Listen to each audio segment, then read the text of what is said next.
দেখুন বন্ধুরা, ঢাকা শহরে সব কিছুই কিনে খেতে হয়। আর ঢাকায় যে টাকা ওরা, এটা কিন্তু বাস্তব সত্য কথা। এই যে দেখুন, আমি কতগুলো বোতল নিয়েছি পানি আনতে হইব, বা আপনারা পানি বলেন, আমরা জল বলি। এই যে আমি নামতেছি, এই যে দেখুন পানির বোতল নিয়ে যাইতেছি, সব কিছু নিয়ে। আসলে ঢাকা শহরে মানে চলাফেরায় যেমন সুখ শান্তি, তেমন অশান্তিও আছে। সব কিছুই যে সুখের তা না, সুখের ভিতরে একটু দুঃখ আছে। মানে সব কিছু মিলেই জর্জরিত। পানি আনতে হইব, পানি আনতে অনেকটাই পরিশ্রম। দেখা যাক, দেখামো আজকে আপনাদেরকে কিভাবে পানি আনতে হয় বা কিভাবে পানি আনতে যেতেছে। আবার বৃষ্টিও আসতেছে, দুনিয়ার যায় জামালা। 5 মিনিটের রাস্তা না, রিক্সা ভাড়া দিতে হয় 20 টাকা। তারপর মানে এই পানিটা অনেক ভালো, এটা নলকূপের, গভীর নলকূপের পানি তো, এই কারণে এই পানিটা খাইতে অনেক ভালো। আর লাইনের পানি যেগুলো, এগুলো ফিল্টার করেও খাইয়া ভালো লাগে না, বা পানিতে কোনো টেস্ট থাকে না। কিন্তু এই নলকূপের যে পানিটা, বা ঢাকা ওয়াসার যে নলকূপের পানিটা দিতেছে, ওটা অনেক ভালো একটা পানি, খাইয়াও তৃপ্তি লাগে। এই যে দেখুন পানি ভরতেছি, এই যে এদিকে পানি, কত পানির বোতল, সবাই দিক থেকে পানি নেয়। পানির পরিবেশটা এই যে দেখুন, এগুলো এসে এই জায়গা থেকে আমরা পানি নিই সবসময়। এই যে আপনার কলের যে পানি উঠতেছে, সব বোতল এই জায়গায় আমার না, সব আমার হয়েছে এই গ্যালেনগুলো। আর আরেক বাইরে হয়েছে এগুলা, আরেকজন রাইখা চলে গেছে। পানিগুলো অনেক মানে অনেক অনেক ভালো, পানিগুলো খাইতে অনেক ভালো। খুবই ভালো লাগে এই পানিগুলো।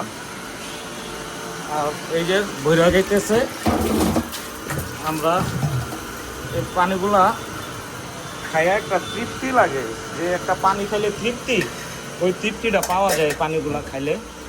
থেকে একটা, তারপর দেখেন একটার পর একটা পানি ভরতে দিব।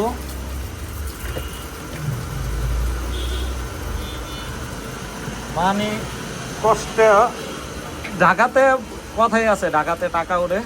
ঢাকাতে টাকা ধরতে পারলে সবাই টাকা রাখতে পারে, আর যদি ধরতে না পারে তাহলে কেউ টাকা রাখতে পারে না। এটা হচ্ছে মেন জিনিস। আপনার এই যে 70 পয়সা লিটার, এই পানিগুলো 70 পয়সা লিটার, প্রতি লিটারে 70 পয়সা, জায়গা প্রায় 80 পয়সার মতো, 80 পয়সার মতো চলে যায়। 70 পয়সা বললো, 80 পয়সার মতো চলে যায়। তো এইগুলাই আমরা খাই পানি। আর আমি তো আগেই বললাম যে ইয়ের পানিগুলা, যে লাইনের পানিগুলা, ওই লাইনের পানি খাইয়া তেমন তৃপ্তি পাওয়া যায় না, এই কারণে আমরা লাইনের পানি খাই না। আর ওয়াসা এটা একটা ভালো কাজ করছে, যে এনে মানুষের এই জায়গায় প্রতিদিন 2টা ছেলে কাজ করে, তাদেরও কর্মসংস্থান যোগাই দিছে।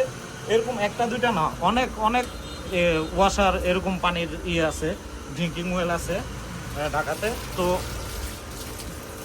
এই ড্রিঙ্কিং ওয়েলগুলা মানুষের কর্মসংস্থানেরও জায়গা করে দিচ্ছে।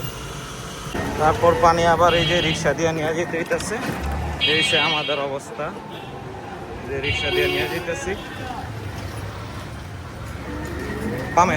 হ্যাঁ, এই যে পানির বোতল। তো বন্ধুরা, আপনারা বলবেন যে পানির ভিডিওটা কেমন হয়েছে, অবশ্যই একটু আপনারা কমেন্টে জানাবেন। ভালো লাগলে অবশ্যই লাইক, কমেন্ট, শেয়ার করে দেবেন।